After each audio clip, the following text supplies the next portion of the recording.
Hello, hello, friends. Greg Kokel here.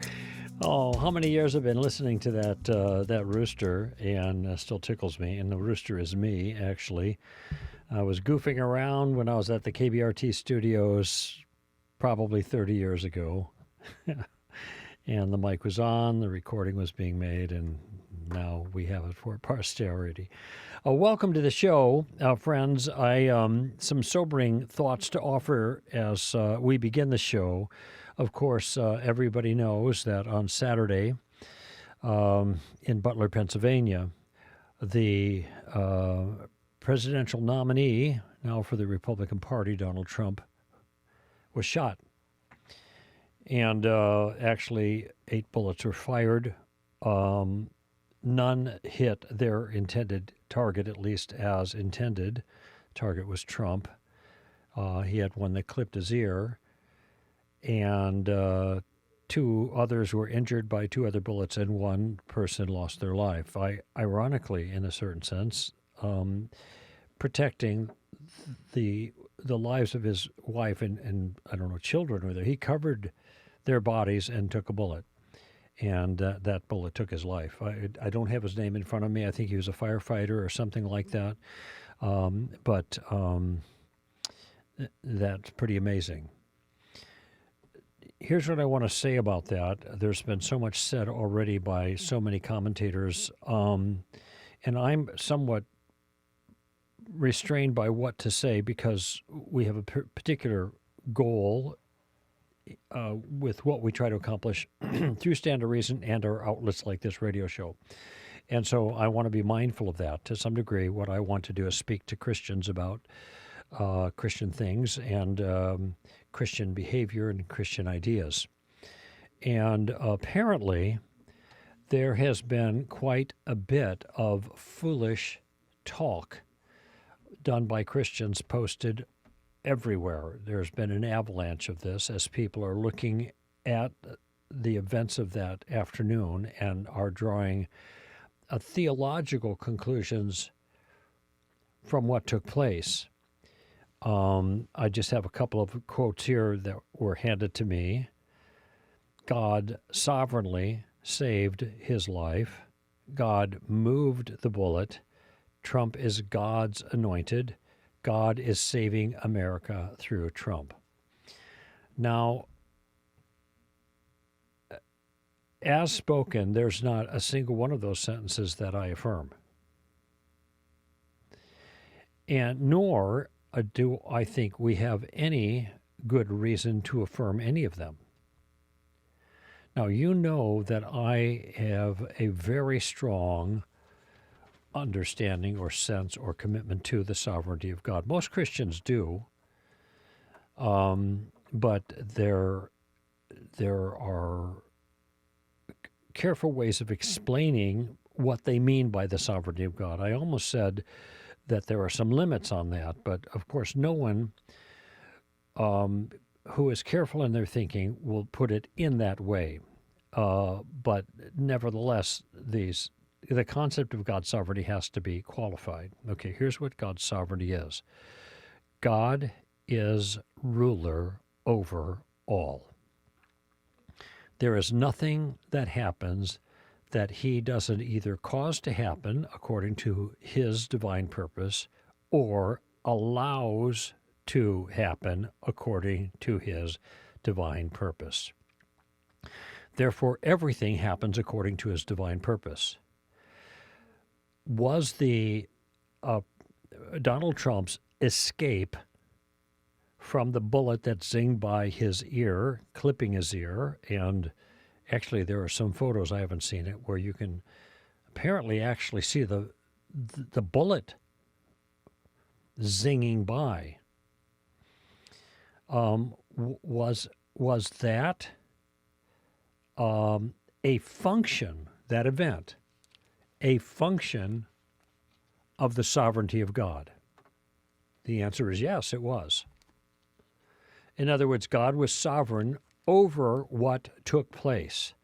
Did God cause that man to pull a trigger, the shooter? No. Did that did God cause the bullet to miss the president? I have no reason to say that. In other words, he didn't intervene to cause the bullet, the shot to be taken. He didn't intervene to cause the bullet to miss. Yet both are under his sovereign control. The bullet missed because the person had a bad shot. By the way, if God caused the bullet to miss, then what do we make of that bullet? And I'm not exactly sure of where every bullet went, but one of them went into the body of a bystander and killed him. Did God divert the bullet on this view away from Donald Trump and into the body of an innocent bystander to take his life? The people who will say the first thing probably don't want to say the second, if it turns out that that stray bullet was the one who killed the bystander. Kind of what I'm getting at here is we have to be careful about how we talk about things and the kinds of conclusions we draw from things that happened that God sovereignly allowed to take place and that we will all admit are under the umbrella of God's sovereignty. Because the death of the injury of two and the death of one was also something that was under the umbrella of God's sovereignty. And if, for example, the attempt was against President Biden and the same outcome eventuated, would we Christians now draw the same conclusions about Joe Biden as some are drawing about the survival of Donald Trump? Oh, Joe Biden is God's anointed. Joe Biden is going to save America. Joe Biden, I'm looking at the quotes now. God moved the bullet to save Joe Biden. I don't think we would be inclined to say that. Most that I know that probably listen would see these two men as radically different. Certainly the people who are making these comments seem obviously pro-Trump, but would they say that about Joe Biden if the same circumstances had befallen him? And I don't think so. But why not if these are sound theological conclusions about what happened?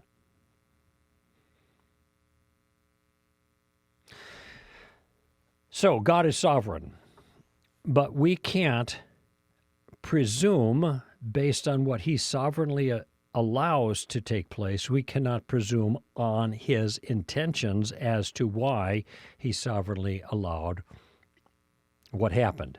And we can be thankful for the good things that happen, not just here, but in life. And we can give thanks to God. Every good and perfect gift comes down from heaven from the Father of lights, in whom there's for no variation or shifting shadow. We can count on him, and whatever good things come to us, they come in one sense or another from his hand. And so we could be thankful that the intention of the shooter was not fulfilled with regards to Donald Trump, but another person died, 2 others wounded. Was that also part of God's sovereign plan? The answer is yes, sovereignty properly understood. And those are circumstances where our response is different. We lament the bad that God allows for whatever purpose he allows it, which we don't know in most cases. Now, sometimes he tells us, in Scripture we have indication of that. Sometimes he doesn't tell us the particular reason why this bad thing befalls us, but he can tell us the general reason. For momentary light affliction is producing for us an eternal weight of glory far beyond all comparison. 2 Corinthians 4. So there's a general statement about God's sovereignty over the hard things in our life. But how he takes any particular affliction and he's using it for something good, either temporarily in this life or in the future, after this life, we don't know that. Sometimes we can look back on something and we say, okay, I didn't know why God allowed that, but now I can see the consequence that resulted from it. And though I, in the past, affirmed God's proper good control over that circumstance as a matter of trust in him, now I can confirm it as a matter of knowledge of the teleology of those events, where God intended those events to lead. Okay, then we can say something about that. But most of the time, we don't know. We can't presume on his intentions. Thank him for the good, lament the bad that he allows, but we can't divine the divine purpose. And when we do that, we just look silly. This is silly talk, which I just read. Actually, in my notes, I say silly and stupid. But I probably shouldn't use the S word here, though it applies. None of these statements and many others that are being tossed around nowadays, this week, I think accurately characterize the nature of the sovereignty of God under these circumstances. This doesn't tell us about whether Trump is anointed or whether God is going to save America through Trump or whether even God moved the bullet. All we can say here is we're glad more people weren't killed, including Donald Trump, or injured, and we thank God for that. But where this is going, who knows? We can't read our own desires and endings, so to speak, into actions and events that were arguably part of God's sovereign purposes. You know, this same thing happened during Katrina. Now, Katrina, the hurricane, happened a long time ago. Now that I think about it. But most of us remember the devastation of New Orleans. And, of course, there was a lot of not just speculation, but assertions that God was judging Bourbon Street, New Orleans, for its immorality, Bourbon Street being the prime example, all the debauchery that goes on Bourbon Street. Here's the difficulty there. The hurricane did nothing to Bourbon Street. It drove the water into the low-lying areas, the slums, basically, of New Orleans, but Bourbon Street was up high, didn't even get touched. So apparently those that God was allegedly going to judge didn't get judged. God missed. Now, one of the most ridiculous examples of this silliness is someone noted the time of the shot that hit the president. 6:11 p.m. Saturday afternoon in Butler, Pennsylvania. And happened to look up Ephesians 6:11, and it said, "Put on the full armor of God, so that in the evil day you can stand firm." Oh, my goodness. Look at this. This is not a coincidence. Or so they think. No, it's superstition. It's silliness. It's foolishness. It's stupid. I got another 6:11 for you. How about Revelation 6:11? "And there was given to each of them a white robe, and they were told that they should rest for a little while longer until the number of their fellow servants and their brethren who were to be killed even as they had been would be completed also." Why don't we use that first? So, oh, please. We of all people ought not to fall for foolishness and silliness, but we of all people, it seems, under certain circumstances, do it. I'm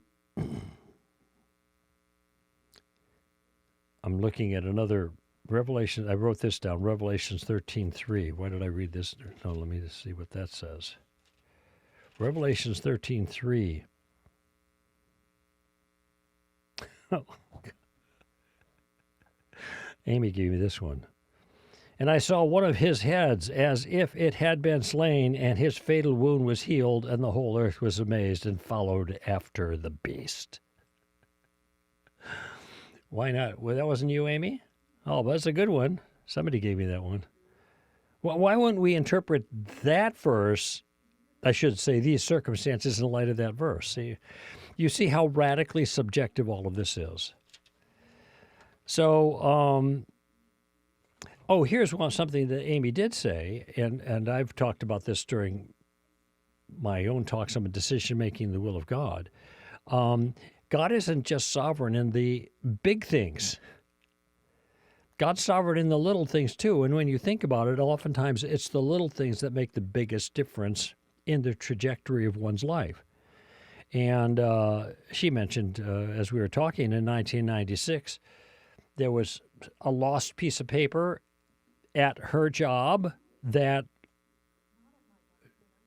somebody else's job, totally unrelated to your job, a lost piece of paper that was a pivotal event in her coming to stand to reason.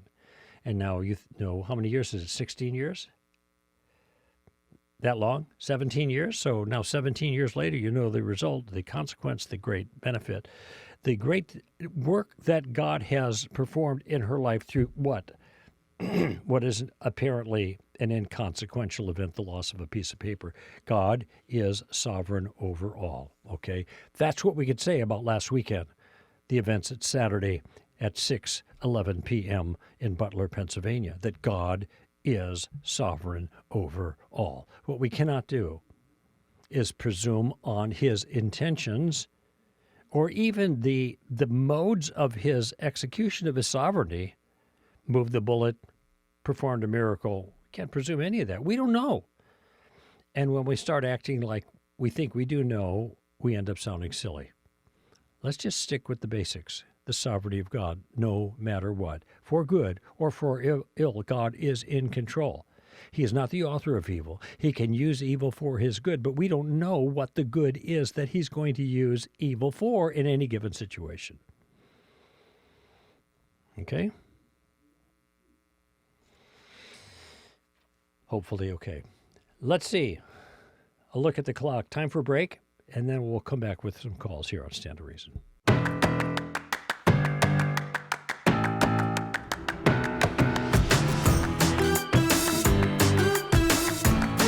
All right, time to get to your calls, and let's go to Granbury, Texas, and Greg. Make that Craig. Craig, welcome to the show. Yeah, good afternoon. How are we all doing? I'm doing okay. I don't know about we all, but I'm doing all right. All right, Craig. What's on your mind? Oh, yeah. Well, I got to give myself an out first before I ask this. And I have a question that I want to ask, but it just seems to be coincidental, as you were talking about, in terms of what's going on. Mm-hmm. But my question is rather simple, and that is, what is the difference between an objectively moral issue and a political issue? Mm-hmm. Well, the way I would characterize it is that political issues are subset of moral issues. That is, that's what I thought. All political issues are in the moral realm, but not all moral issues are in the political realm. And the reason I say this, all politics is moral, is because what politics is, in terms of policy, I presume that's what you mean, is what is the appropriate use of power? Or maybe another way of putting it is what is the right use of power, or what is a good use of the power invested in government individuals, in either elected or whatever. However they got there, the question is, the political issue involves what is the right use of the power that they have. And notice when they talk about any policy issue, there is always a justification given for one view as opposed to an alternate view, the opposing view, and that justification is always moral. We have a moral obligation, is what they're saying, to do this rather than that. Now, they don't necessarily use those words, but it's how they end up arguing. They're giving their moral justification for their view, whether it's this is just, this is fair, this is right, this is equitable, however they want to characterize it. And I've been thinking about this, or I have in the past, Craig, about, well, wait a minute, aren't there some things that aren't moral, and like what side of the street we drive on, But it is moral because we make a choice. The side of the street that we choose to drive on is arbitrary. We drive on the right-hand side in this country, and other countries the left-hand side, for example. But that a side is chosen and enforced is for the public good. Right. And just about everything else is like that. Even aesthetic things like you can't make this change in your property here because this is maybe a historic district in town. You've got to change your property in a way that's consistent with the historical background, blah, blah, blah. But that is meant to meet an aesthetic goal that is important to human enjoyment, the enjoyment of the people in the neighborhood. And that is considered a moral good, to comport yourself with your property in that neighborhood in a way that people enjoy the neighborhood. So all of these things that are political ultimately come down to some kind of moral question, which is odd, it seems to me, when you have people heavily politically involved who are moral relativists, but who think that they are politically involved in trying to get their way in their political action because they're doing something good. A word which means nothing, nothing substantive, really. It means something, but not anything deep or profound from a moral relativist. So, that's my take on it. What do you think? Well, you're kind of going where what I had thought, and that is morality is the abstract, politics is the application of the abstract. Okay. All right. Yeah. That's a way of talking about it. I don't know. I'm not going to strain at the word abstract, but yeah, okay. It is certainly not something concrete, but it's real. Right.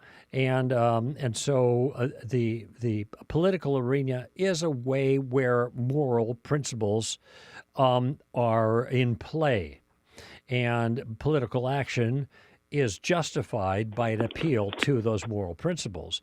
This is the right use of power. By the way, if there was nothing like that, if politics weren't about the right use of power, it would just be about the use of power. Right. So anarchy. Yes, right. So, and that's what totalitarian governments are like.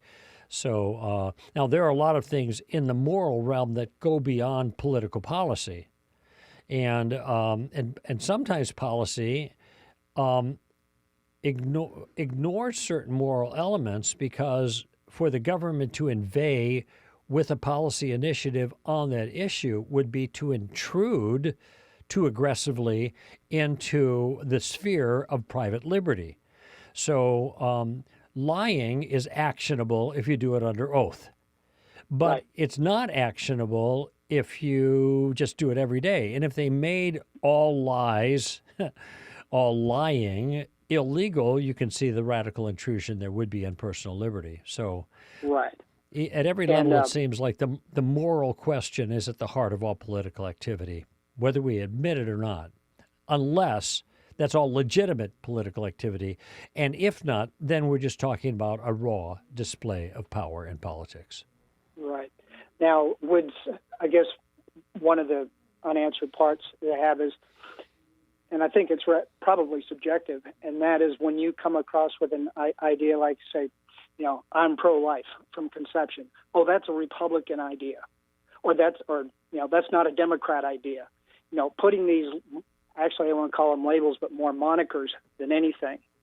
And is that just kind of a subjective labeling, or just something that rolls off the tongue easier, that gives greater or easier assimilation, or? Well, yeah, I actually am a little bit more jaundiced than that. How one characterizes this moral viewpoint is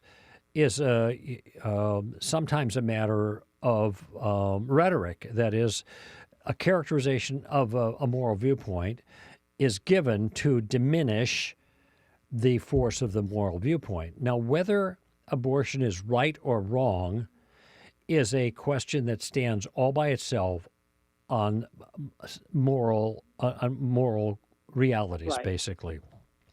That it may be a Republican or a conservative or a liberal or a leftist or whatever, however you want to characterize it politically, issue is not relevant to its accuracy. Right. people will characterize it that way just as dismissive. So, oh, that's just a radical idea. That's radical right wing. Well, it Yeah. may be radical right wing, but that doesn't mean Is it right? it's an incorrect assessment. And so it's a rhetorical flourish. It's an attempt just to be dismissive or diminish the impact. And that's when people ask to be called on that. Well, it's like when you're talking about same-sex marriage and you disagree, and somebody says, well, you're intolerant. And the right question at that point is, why did you change the subject? Well, what do you mean? Well, we were talking about same-sex marriage, and now we're talking about my personality. What does my personality have to do with it? You say I'm intolerant, and I say you're ugly. So now what? It's like neither applies. Now, I wouldn't say they're ugly, obviously, even if they were, but that's not Your mama relevant. dresses you funny or something. Yeah. Yeah, it's not relevant, but this kind of thing is done all the time. Yeah. So these issues stand on their own as moral issues, but the conviction about their moral quality may be held by a particular group one way and a different group another way. Okay, so if you say, well, that's what Republicans are pro-life and Democrats are pro-abortion. Now, that might be a fair characterization of positions of the parties in general. It's even part of their platform, maybe. But that doesn't tell you anything about abortion. It tells you about the parties. About their stance on it. It stands on it. And by the way, I think sometimes it's used to influence people in this sense. Well, if you say you're a Democrat, then you ought to be pro-abortion, or pro-choice is the way they put it.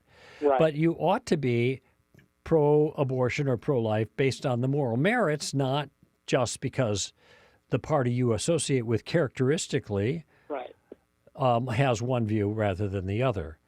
So this is where it's not, in a certain sense, some of these issues are not that tricky, but for people that haven't really thought about them, they can be taken in by the maneuvers and by the rhetoric, Right. instead of just judging the moral issues. It doesn't matter whether it's left or right or Republican or Democrat. I mean, unless you're just simply trying to identify the groups that hold the view. But if you're trying to assess the moral quality of the view, of the activity or whatever, you've got to look at the activity. You can't refute or support a view by looking at something else. You got to look at the thing itself. Makes a whole lot of sense. Okay, good. That help? All right, Craig. It does. Yeah. Thanks a lot. Okay. All right. Bye-bye. Thank you. Sorry to cut you off there. All right, let's go to Columbus, Ohio, I presume. And Kevin, welcome to the show, Kev. Hey, how you doing? Yes, Columbus, Ohio. Okay. Hey, Craig. Yeah, Columbus, Ohio. Got it. Yep. So I got into a conversation with two kids on a college campus Saturday, a week ago Saturday, and everything. I tried to, talk with them about the gospel, and I got to the end. I could have swore they were Christian by the answers they were giving me. And then at the end, they said, "Yeah, we're a church." They asked me what church I went to. I told them. They said, "Yeah, we go to the Church of Jesus Christ of Latter-day Saints." LDS. Like, you're always like, "Oh, you're Mormon?" And then I started to ask other questions about, about what they believe, and things started to split right there.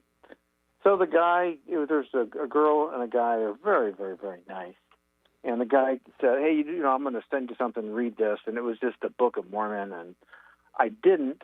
And a week later, he reached out to me on text and said, "Hey, did you get a chance to read it?" But during that time, I did do some homework, and I saw the 7 failed prophecies of Joseph Smith, and just other things that they believe. And I said, no, I didn't read it because I found some troublesome facts, and I shared them with him. And he's like, "Well, you're believing in Google rather than God." I'm like, "Oh gosh." Okay, well, then I just shared with them Deuteronomy about the false prophets, right, Paul about the false prophets, Jesus about the false prophets.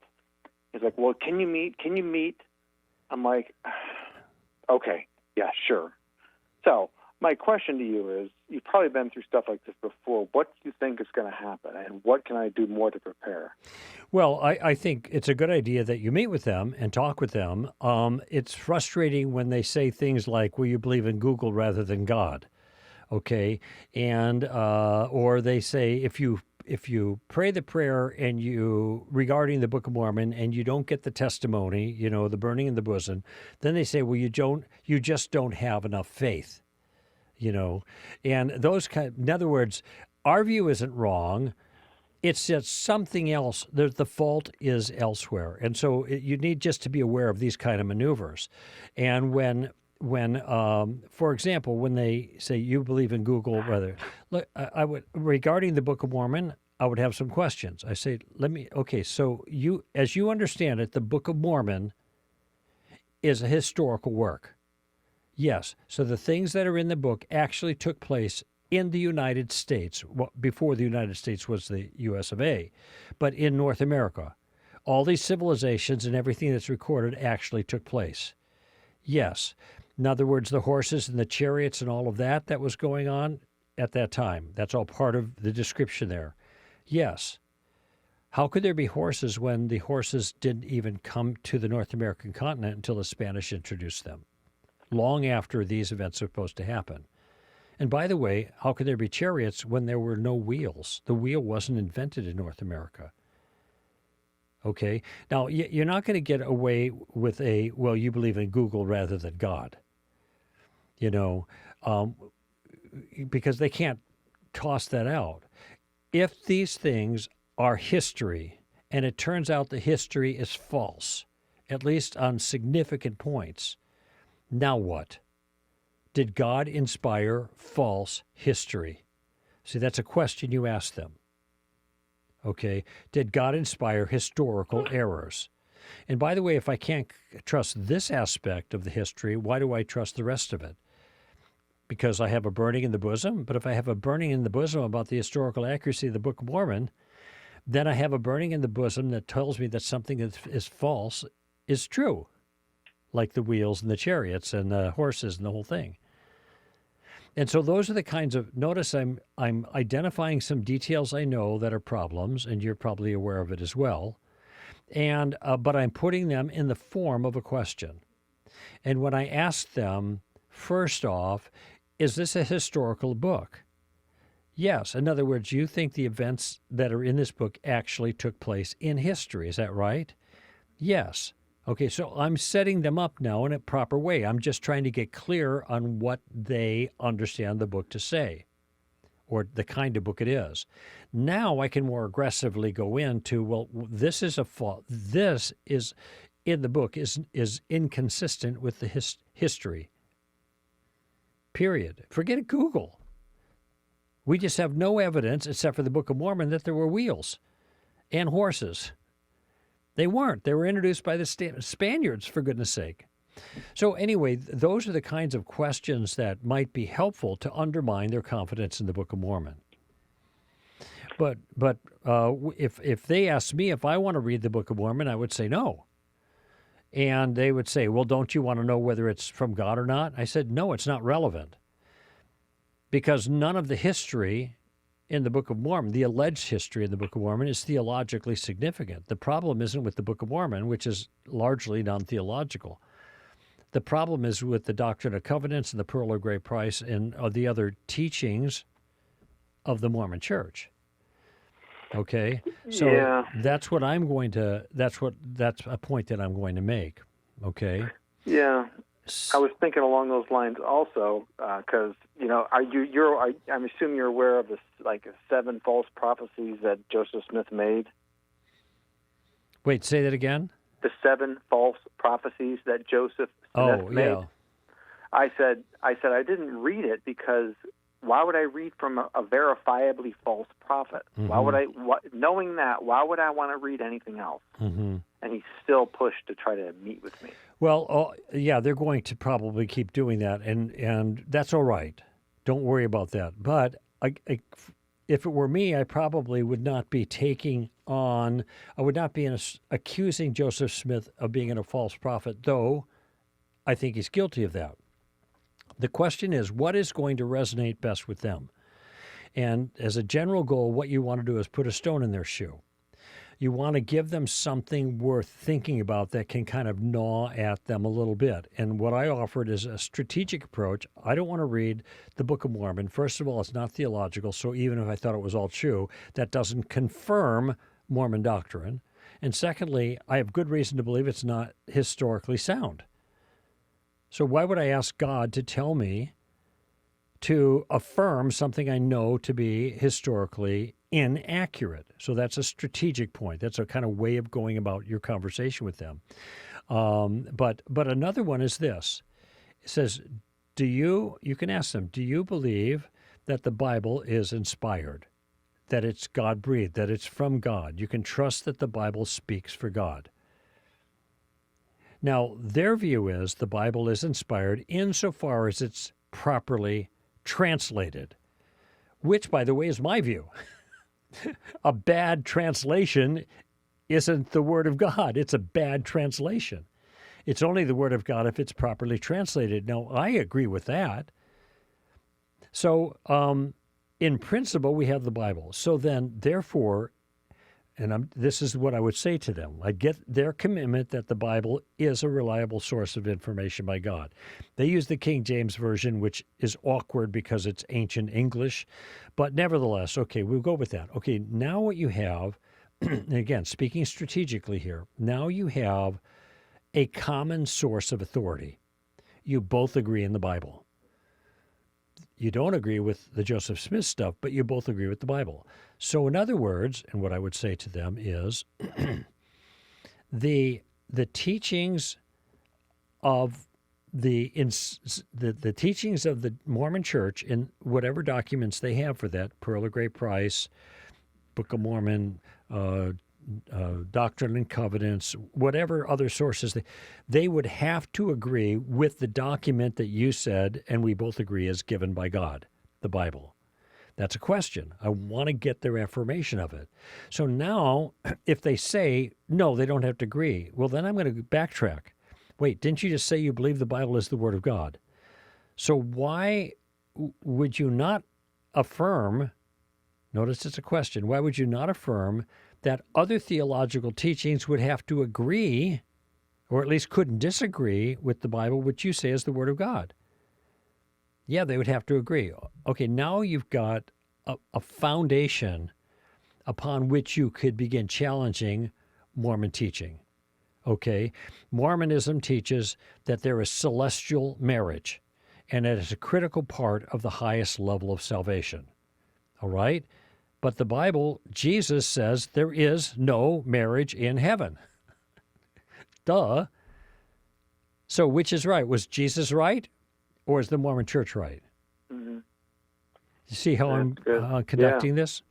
Yeah. By the way, I wrote a piece, and you can find it online, a number of years ago about Mormonism, and it wasn't so much to critique Mormonism as it was to answer the question whether Mormonism is a subset of Christianity or not.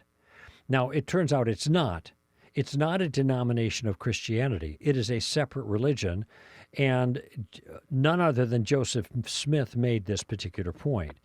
But if you get a hold of that, go online. Is that the title that it is? This Mormon?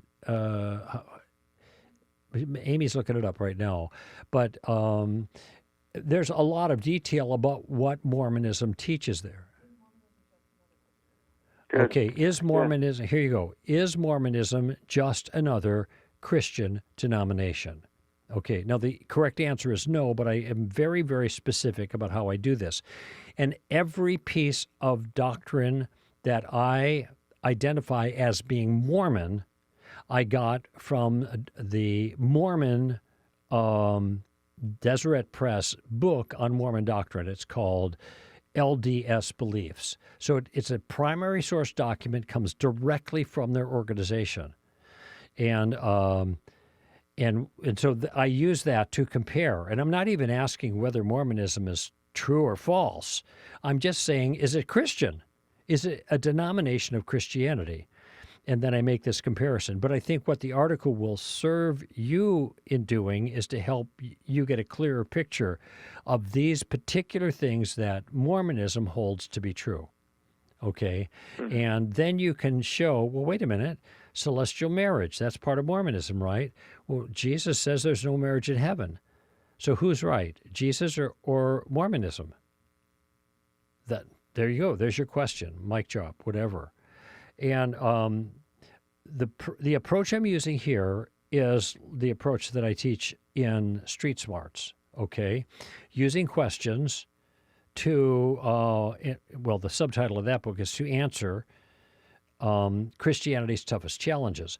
But in this case, we're using questions to demonstrate that Mormonism has some serious problems. And then in doing that, we're going to let those sink into them and get them thinking, hopefully. Because there's a lot of problems with Mormon doctrine, especially vis-a-vis, in comparison to, in the face of Christianity. You put the two together, biblical Christianity and LDS doctrine, and they're not the same. Same words, different content. And one last thing, and then, I want to hear from your response, but the LDS Church believes that the gospel was lost when the apostles died, that the true gospel was lost, and then 2,000 years later, the true gospel was restored by Joseph Smith. And now the LDS, the Latter-day Saints, have the Latter-day Gospel. That was the early gospel and got lost for 2,000 years. But here's what confuses me about that. So the apostles then had the true gospel, and the true gospel was lost. Is that right? Yes. But the apostles are the ones who wrote the New Testament, which you believe is God's word. Yes. So the true gospel should still be located in the New Testament, written by the apostles who hadn't lost it yet. Is that right? Yeah, I guess so. Then where in the New Testament do we find all of these doctrines that are unique to the Mormon Church? That's the direction that I would go with this. Okay. Perfect. All righty. Thank you. Yeah, and Amy's going to send me some stuff too. Probably everything you mentioned. So thank you very much for the. You're welcome. Listen, Kev, give me a call back. All right, in a couple of weeks or a month or two or something like that. After you've had some conversations, I'd really like to hear how things panned out for you. All right, I appreciate it. We'll do. Thanks a lot. All right, I appreciate the call. All right, bye-bye. Bye-bye. All right, let's. Do we need to take another break, or should we keep going? Yeah, take a break here, and back with more calls on Stand to Reason.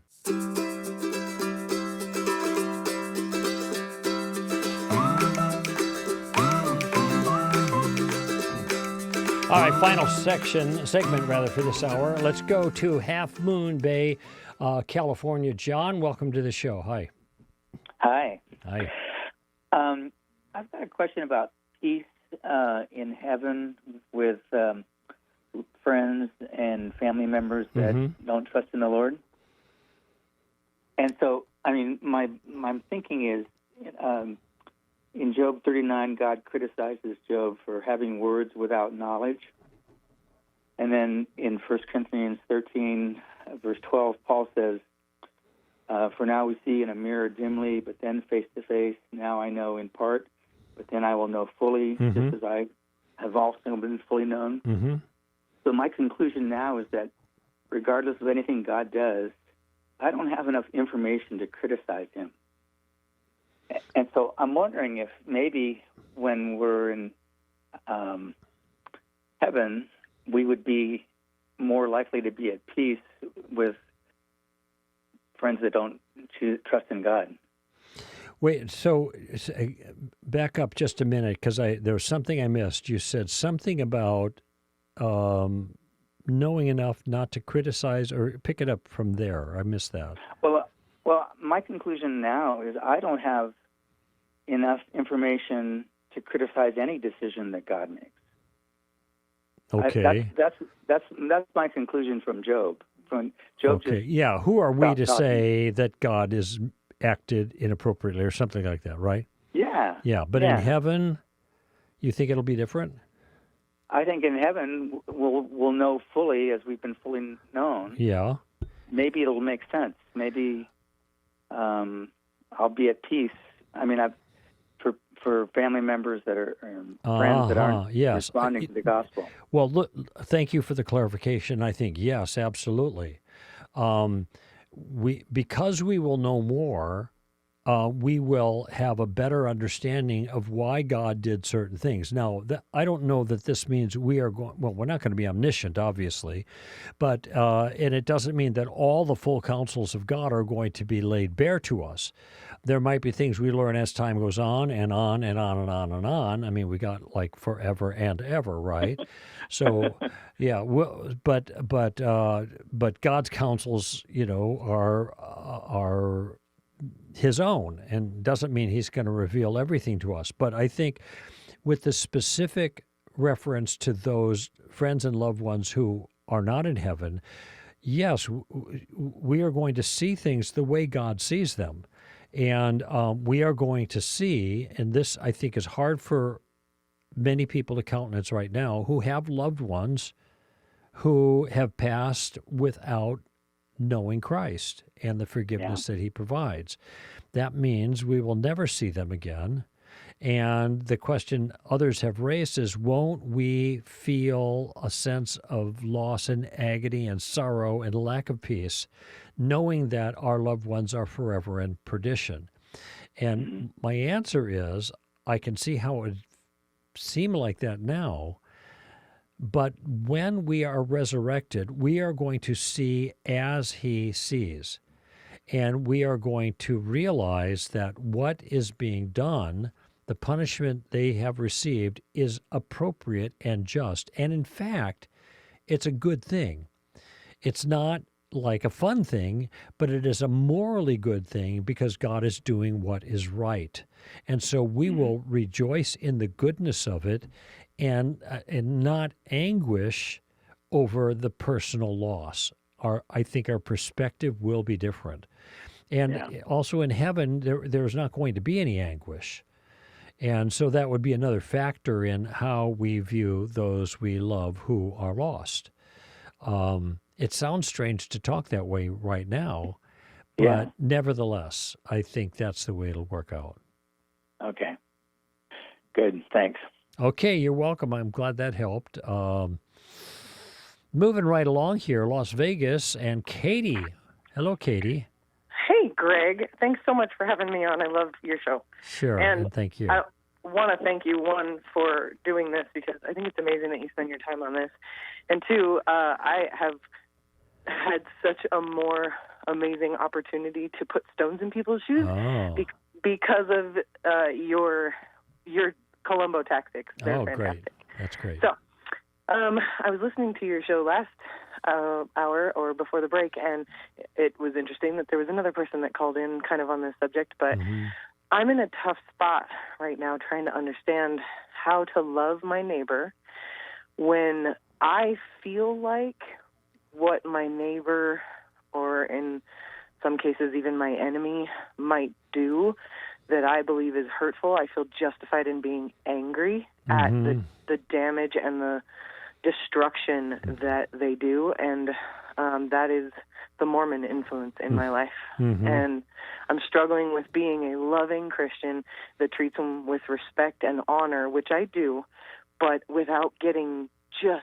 angry at the damage and destruction they do in my life and in the lives of those that I care about. Well, I don't think those perspectives are incompatible personally, because the love part is, as it's applied to this question, has to do with how you act, not how you feel. Let me say it again, because a lot of people get this confused. The love part has to do with how you act, not how you feel. You can feel very hostile towards someone for very good reason, but still act in a loving, gracious, kind manner towards them, not returning evil for evil. It's interesting that when that phrase is used in the New Testament, it's talking about behavior, and it's not talking about feelings. When people do bad to you, it doesn't say feel good towards them. It says don't retaliate. So the emphasis is on our behavior. And C.S. Lewis is the one who made the observation that regarding how do we love others as we love ourselves, when I don't always love other people. And Lewis said, well, we don't always love ourselves if we're talking about emotion. So that can't be, in other words, we don't always feel good about ourselves and have a loving kind of attitude. Many people have misconstrued this and think, well, I have to start feeling really good about myself. That is not what Jesus had in mind. There is a sense in which we love ourselves that has nothing to do with our feelings, Lewis points out, and that is that we are always looking out for our own well-being, okay?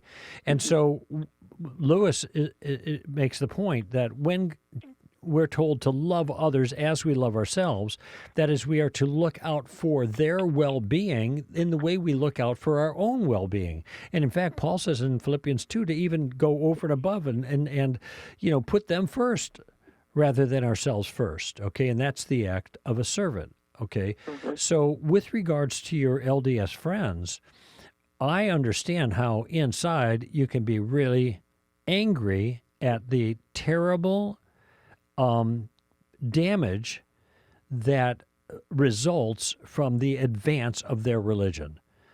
Now, they're thinking, we're making all these really nice people. How can you say that's terrible damage? Because you're making really nice people that are going to hell. Because you are distorting the truth of the gospel. And in my personal experience with this circumstance, the things that their religion teaches and the way that they are raised and the performance-based life that they live and the looking down on others that aren't checking as many boxes as they are or who aren't as good as many things as they are, those things, not only does the religion teach people lies that steal their soul from heaven, but they hurt people with the way that they raise people, and it damages marriages, it damages parent-child relationships, it causes people to be self-righteous and arrogant, and even the people who don't end up going down the road that's self-righteousness or arrogance, but the people that maybe don't feel like they're enough and they spend their whole life in depression that they're never good enough, they're not doing enough. Right. It can go extreme on either side, and I'm specifically experiencing the effects of those, and I'm watching it, and it burns me up, and I want to scream at how horrible this religion is and say it's from the devil and say everybody should get away from it and tell all the people that I know that are being hurt by it or that are hurting others with it that is the cause of the pain and the struggle. But I don't want to be hurtful. So let me offer this. I got 30 seconds left. I am with you, Katie, stride for stride. I just will say it unequivocally. I hate Mormonism. I hate Mormonism for all the reasons that you just described. Very nice people are being beguiled into a terrible circumstance where there's eternal fate is disastrous, and even their temporal fate in this life, in many cases, is disastrous as well. Not everybody has a bad experience with Mormonism, but many do, and so that's why I'm opposed to it.